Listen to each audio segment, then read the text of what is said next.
Jeff, many outdoor events canceled because of those high winds and storm risks too. Yeah, we give instructions every time there's a storm like this, but we do that because they're so important. They are, and you think people kind of are numb to it now, Right. have two ways to get the warning, have a safe place marked out. But I mean, my family is going to sleep in the basement tonight. Yeah. That's how seriously I'm taking it. If you don't have a basement, identify that spot in the middle of your house, like a closet or a bathroom.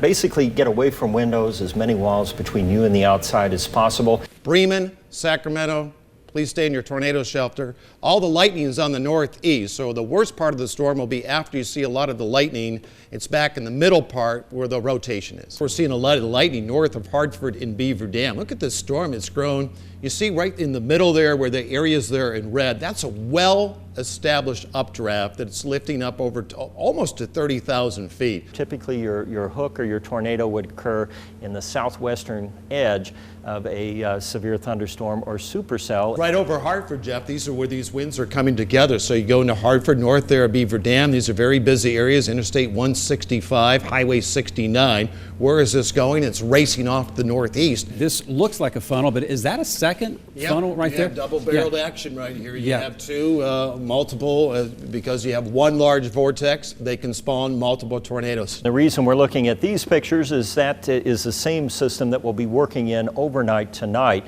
Between Fordsville and Whitesville, Highway 69, you need to be in your tornado-safe shelter. The tornado warning here for now includes Greenville. He thought he heard them say that the tornado was a mile wide. Is that even a possibility? That would be a large wedge if it's a mile wide. That would be an incredibly large tornado if it was a mile wide. He thought that's what he thought he heard him say. Well, they're small storms, but in the tornado, that would be a very large wedge if that was the case. Jeff, if we have a mile-wide tornado, we're going to have to keep an eye on that one, even though it's outside of our area right now. We definitely are, and that kind of a tornado, those are once, twice in a career, a 30-year span is what I'm saying here. I can't emphasize enough, if you live in Madisonville and Dixon and Clay, and Providence, I mean, that's a large wedge if that's confirmed a mile wide. We're going to go right from where we believe the tornado is right there. You can see it just as plain as day. This is definitely the most frightening to me that we would have this storm hold together.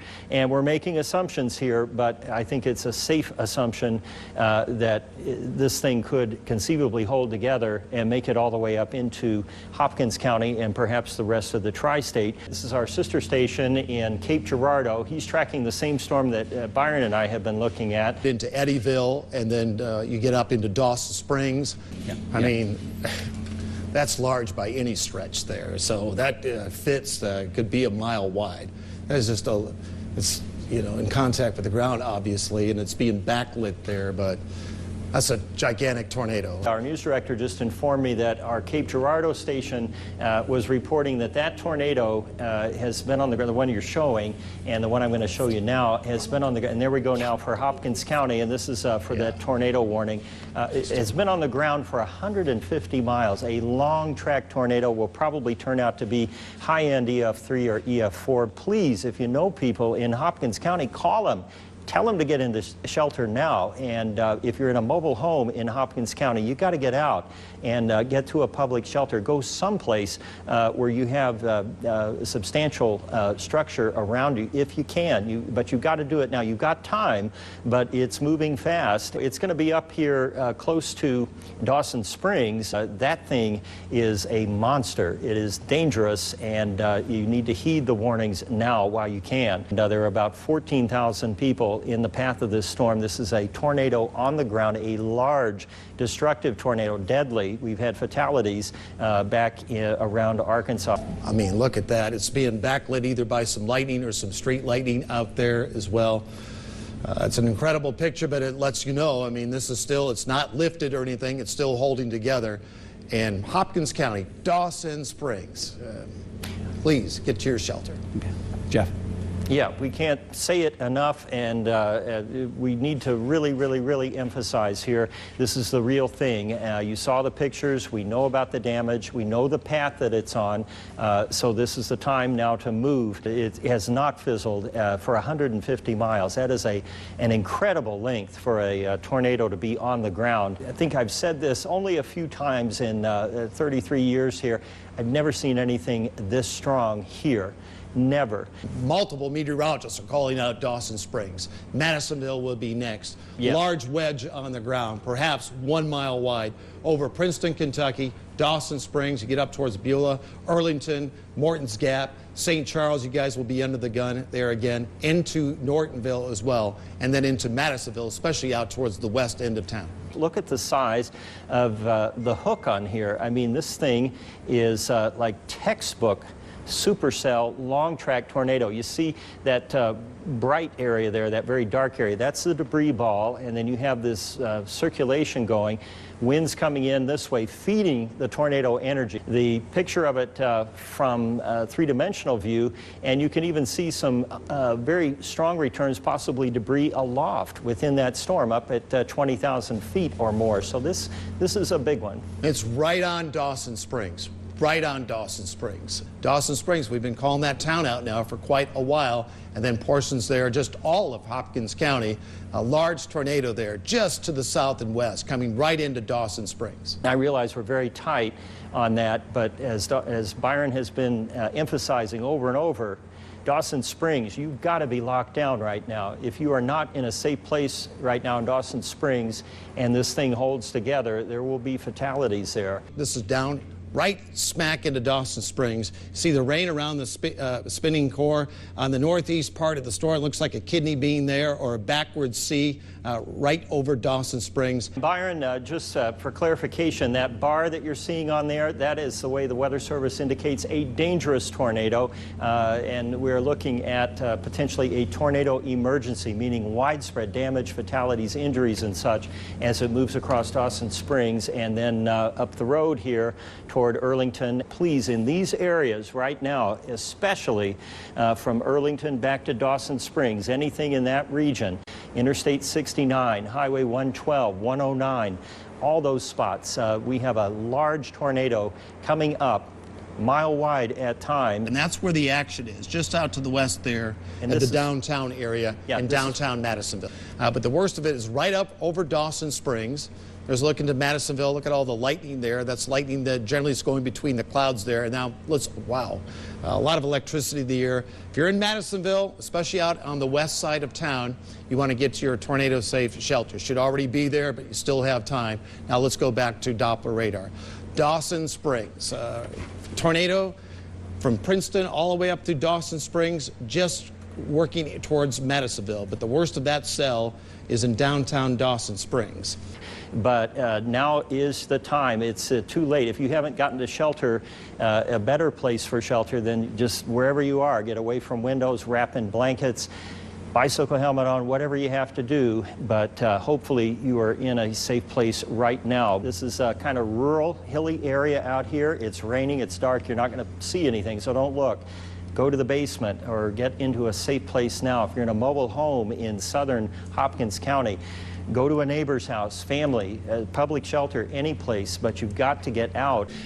Where are you? What are you looking at right now? And what have you seen this evening? Right now I'm just south of Arlington on US 41 in the Barnsley area, and we've got quite a bit of damage here. Trees down, power lines down, numerous trailers and some houses that are just completely blown up foundation. Okay.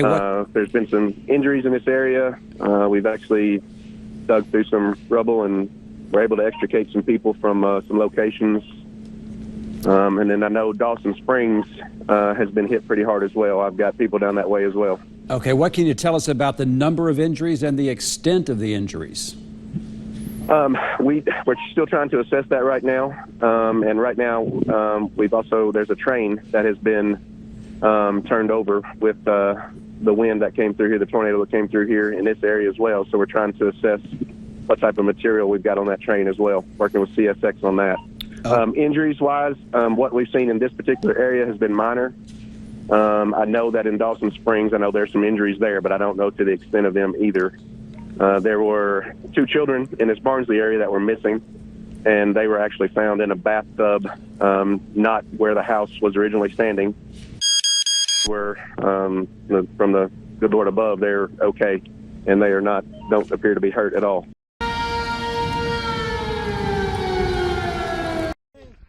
A miraculous rescue in the December 10th storms. Good evening, I'm Randy Moore. A 3-month-old and a 15-month-old placed in a bathtub just before the tornado hit Barnsley. That tub ripped from their grandmother's home as the storm cut a path through their Muhlenberg County community. Watch now as deputies desperately search for those babies. Hey, hang on, before you go. Hang on. 15 months old. Hang on. White. I know. Male. Hey, baby. We got the feed. Take a 15-month-old. Central, can you send us to the center? Hey, baby. Hey, oh my God. Oh, I'm trying to get him to you today. Move easy. Get that one out. Move it easy. Okay. There you go. Okay, good deal. Good deal. She okay? What do we got? Good. Okay. No cuts on the leg. Is that it? Both of them? That's both of them. That's both of them. Anybody else? There's one of them right here. Both of them are okay, man. Oh, praise God, Lord Jesus, I love you. Oh, thank you, Jesus.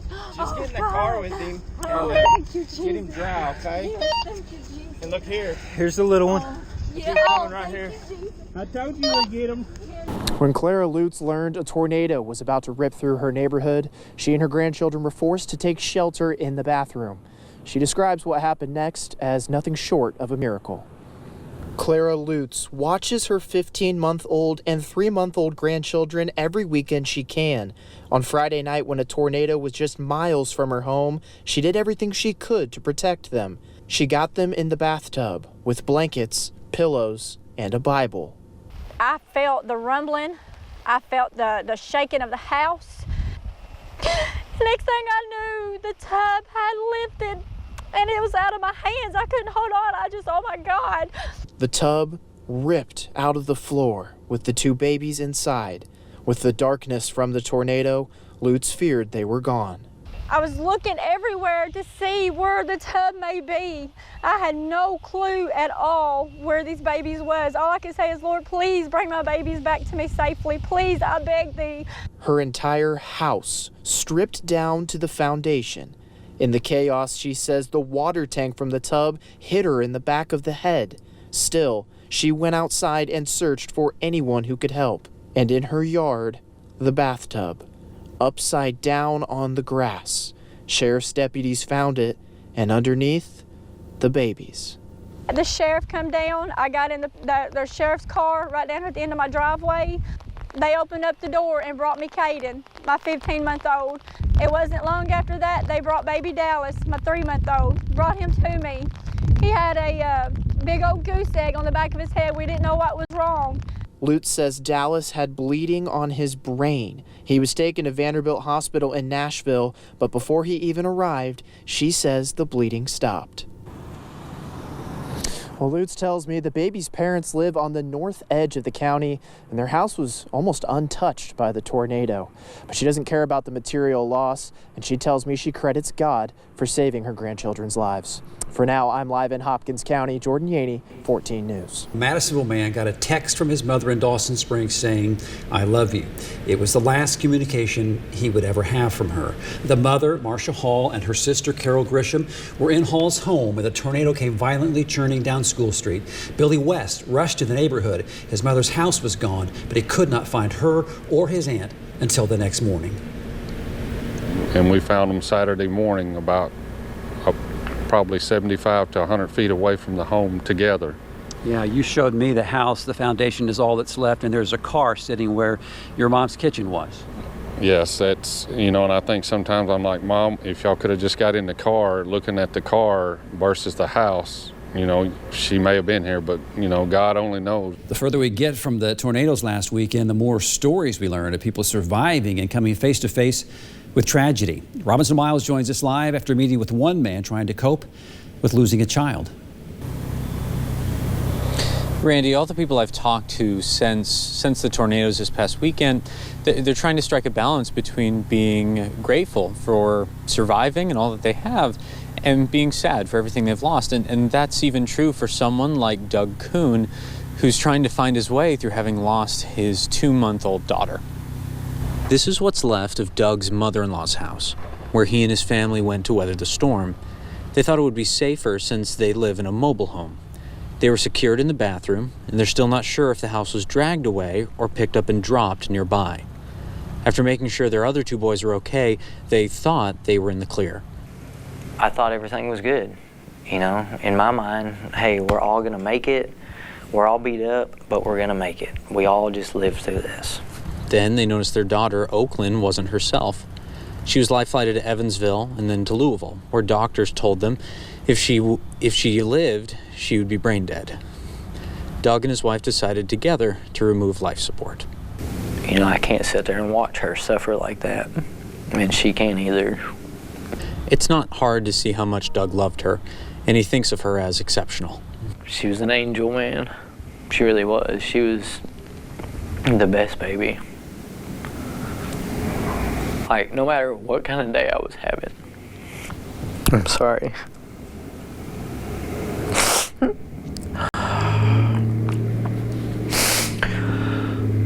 No matter what kind of day I was having, I could have the worst day ever, but as soon as I got home and I seen her, that was good. Now they're having to turn their attention to their other 2 boys and be strong for them. It's hard. It really is, because I try not to break down in front of them because I don't want them to break down too bad either. But I know they have to go through the grieving process just like I do. For now, he says he's focused on giving them a good Christmas. Now, Doug told me today that despite how much pain he and his wife are in, they wanted me to know how grateful they are for all the people around them, all their loved ones who have reached out to make sure that they're okay and make sure that they know that they're loved.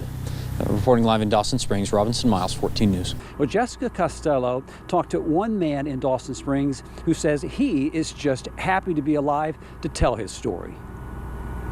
And people ask me what it was like to go through it and what it sounded like, and I keep telling them words cannot explain it. There's no words that would do it justice. You try it. Just try and find the words to describe the ruthless storm that killed people you know and love. And they told us that their daughter's fiance and their oldest kid were sucked up in the tornado. And they still haven't found the 2 youngest ones. I mean, knowing that you're never going to see them again, it's just unreal. That's just one of the horror stories that Bill Payne told me. Reliving Friday night, his reaction incredibly raw. When they said it was heading directly toward us, so we all got into our laundry room over there with pillows and blankets and everything. Holding their breath, pillows and blankets, providing the tiniest bit of comfort, shielding a family from the piercing debris and the devastating reality right outside of their door. And I had my rosaries with me, and I just started praying. And suddenly we heard what sounded like a loud train. And the more intense it got, the harder I prayed. Payne says that's when he and his family grabbed each other's hands. The next thing I know, it sounded like a bomb went off in the living room. And what they saw next was indescribable. Afterwards, I came out here and I kind of looked around and saw the damage in here, and I walked outside and saw all the damage outside, and it looked like someone had dropped a nuclear bomb. What once made up their small, tight-knit community now scattered across miles. One of the main things I prayed about was, if I lose everything, I don't care. It's just, please let my family survive. That I cannot replace my family or friends. Do you feel like God heard your prayer? Most definitely, most definitely. The skies have now cleared, the darkness gone, except every time Bill Payne takes a breath. That's about the only word I can come up with is catastrophic. In Hopkins County, Jessica Costello, 14 News. With so many people now displaced in western Kentucky, many state parks are offering shelter to people affected by the weekend storm. Brady Williams spoke with the family that's taken up residence at Pennyrile State Park. On Friday night, as the storms worsened, LaDonna Hooper and her husband hunkered down with their daughter Victoria in a friend's basement. We told her just hold on to a pole and just hang on, and we'll let you know when it's time to come out. It wasn't until Saturday morning that they returned to Dawson Springs to see their home. I just started bawling. The roof had been ripped off, the garage demolished, and all their belongings were scattered. Our Christmas tree, our garage. I mean, some of this stuff is not even ours. In the days since, they and a little over 100 others have come to Pennyrile State Park, where they're now living in a suite at the main lodge. Coming here is just kind of put us in that we're all together, we're a family. Volunteers have been coming out of the woodwork to help keep the place running, provide food, and to donate clothes and essentials. I don't know, it's just kind of great to just see people, and people just love on you. But for folks like Hooper, it doesn't take away the reality of what happened. You still say, well, I'm going to go home, but you're not going home.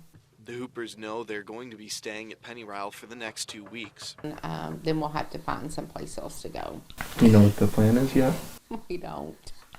We sure don't. At the very least, she says this outpouring of support has made it clear where they want to be. Dawson Springs is our hometown. We'll find somewhere close in Dawson, outside of Dawson just a little bit. We'll find something. Park staff say they're prepared to house people through the holidays, but after that they'll need to regroup and see if they can continue their service. Jessica Costello sat down with one Dawson Springs family, recalling the night they lost everything. It was a couple miles away. You know, we thought we had just a few more minutes when everything just fell. It was all gone. A mattress, some blankets, and a few boxes. You could call it a survival kit against a nearly 200-mile-per-hour killer. I had Jeremy grab some boxes of diapers to put on our other hallway wall to kind of hold the mattress up. Alexis and Jeremy huddled in their hallway with their 3 young boys, but as quickly as that tornado barreled through the town, darkness. I didn't know what was on me. I knew stuff was. I couldn't tell what. All I do is just look around and nothing was there. A familiar weight crushing his body, pinning his family against the ground. And then she told me the house is on you. And I didn't know what to do at the point. The weight of their entire lives on his back. I ended up getting pelted in the back with brick. My 5-year-old was pinned by that same brick and he broke his arm. The bathtub that's behind me ended up hitting me in the back. I had a tree limb go through my arm that the brick fell on top of, so I was pinned under it. In 15 seconds' time, a destructive beast took everything from this family. Even now, I feel like the worst mother in the world for not being able to keep him safe. And from a mom who was doing her very best to protect her kids, right back into the darkness. And everything in there is gone, their beds, their toys. We don't know where any of it is, and I know that had I not gotten them out, we wouldn't know where my kids are either. But I don't really know if that makes me feel any better. It's a helpless feeling. Okay, let me grab these diapers real quick. Losing everything. All these ropes, glass. Including a best friend. She was my favorite dog. She was my favorite dog. My favorite dog.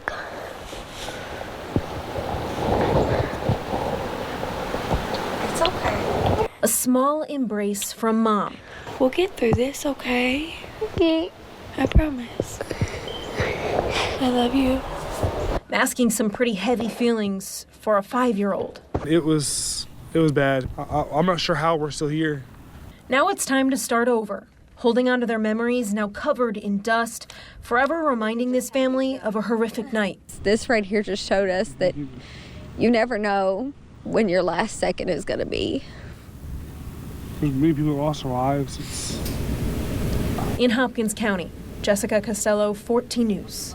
One tornado survivor who lost it all in the storms had plenty of reasons to stay home and tend to his own property. But instead, he and even some of his co-workers could be found around town, going around turning off people's gas lines in the aftermath of the storm. Aaron Hancock tells us why.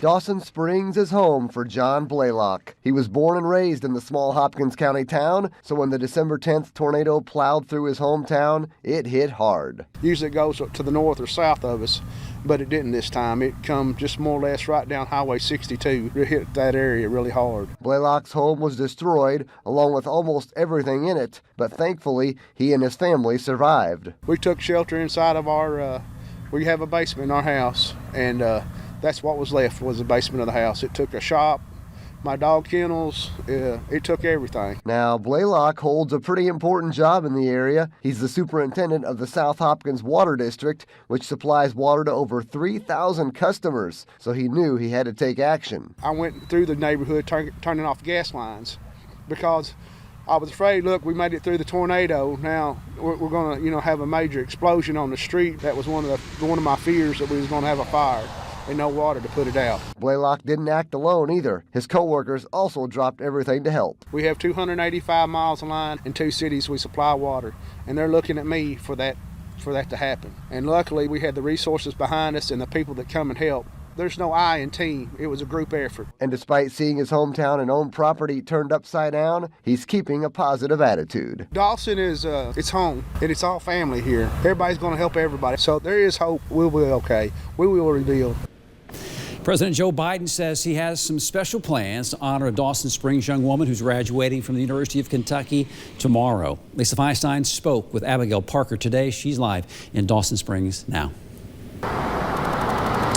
Hey, Randy. Well, Abby Parker tells me she is heading to Lexington first thing tomorrow morning for her graduation, but she says that her heart will be here in Dawson Springs the whole time.